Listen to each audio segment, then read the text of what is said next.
Selama ini pemain merpati tanpa sadar membentuk koloni atau membentuk dimensi permainan ya, dimensi permainan. Merpati kolong bebas loh. Merpati kolong lah secara jamak. Tanpa sadar membentuk dimensi permainan berbeda yang tadinya balap. Kan nggak ada kolongan. Di tahun berapa itu pokoknya awal-awal itu nggak ada kolong. Selama ini pemain merpati tanpa sadar membentuk koloni atau membentuk dimensi permainan ya, dimensi permainan. Merpati kolong bebas loh. Merpati kolong lah secara jamak. Tanpa sadar membentuk dimensi permainan berbeda yang tadinya balap. Kan nggak ada kolongan. Di tahun berapa itu pokoknya awal-awal itu nggak ada kolongan.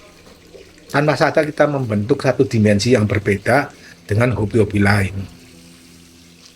Dengan apa? Memilih yang berbakat untuk ngolong.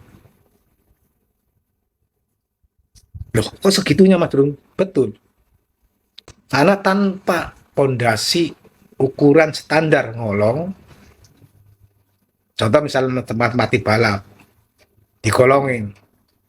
Jadi, tapi lamanya minta ampun, sekali bisa ngolong. Geol.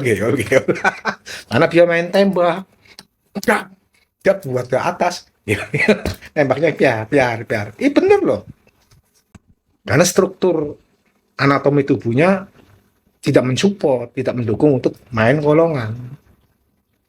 Tanpa sadar, para pendahulu kita, para pioner kita di hobi merpati kolong itu menggiring atau membentuk suatu dimensi hobi permainan yang berbeda dari yang ada pada umumnya. Tomprangan. Dulu kan tomprangan paling banyak itu tomprangan, kentongan, balap, dan yang terbaru kolongan. Itu dimensi yang berbeda dari berarti apa? Kita memilih. Mereka para sesepuh kita itu memilih. Ini burung tinggi atas kepala tubuhnya bagus dan mau ngolong. Kalau yang enggak, bleber. Kentongan kan gimana kalau misalnya tomprangan? Bisa buat kolong, bisa. Tapi presentasi mau ngolongnya itu berat. Tidak menutup kemungkinan semua jenis merpati bisa dikolongin. Tapi representasi kestabilannya berat. Karena komponen struktur tubuhnya tidak mensupport kebutuhan ngolong. Berarti sama dengan luar biasa, para penemu, para pioner merpati kolong mampu memilih sehingga yang diturunkan, yang generasi yang mampu itu, ya sedikit ada variasi lah, enggak apa-apa, lumrah. Sebagai inovasi, temukan dengan balap, terjadilah turun 3/4, dan seterusnya. Ya itu kan bagian dari inovasi.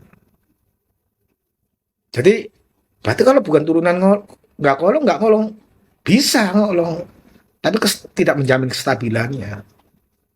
Balap sekalipun bisa ngolong, tapi tidak menjamin kestabilannya. Jadi yang sesuai dengan kapasitasnya, yang sesuai dengan kualitasnya, yang sesuai dengan kebutuhannya, ya harus secara posturan, secara anatomi, secara katuragan, kalau kata orang Jawa itu harus benar-benar sepadan dengan kebutuhan. Karena kualifikasi yang diterapkan pada merpati kolong itu sangat unik, harus ngolong. Kalau asal nyampe banyak, tapi harus ngolong itu berbeda. Maka untuk orang-orang yang menghargai sebuah perjuangan, selalu berbilang begini, jangankan juara, mereka yang menghargai sebuah perjuangan, mereka yang menghargai sebuah proses, selalu mengedepankan masalah lomba loh ya. Jangankan untuk juara, untuk belajar ngolong aja susah, apalagi juara. Sehingga dari situlah kita melihat nilai betapa besarnya sebuah perjuangan. Seperti itu kurang lebih majikan tentang masalah perihal seperti apa sih? Nah, itu. Ya seperti yang Anda tanyakan itu. Mas Ibrahim bisa baik.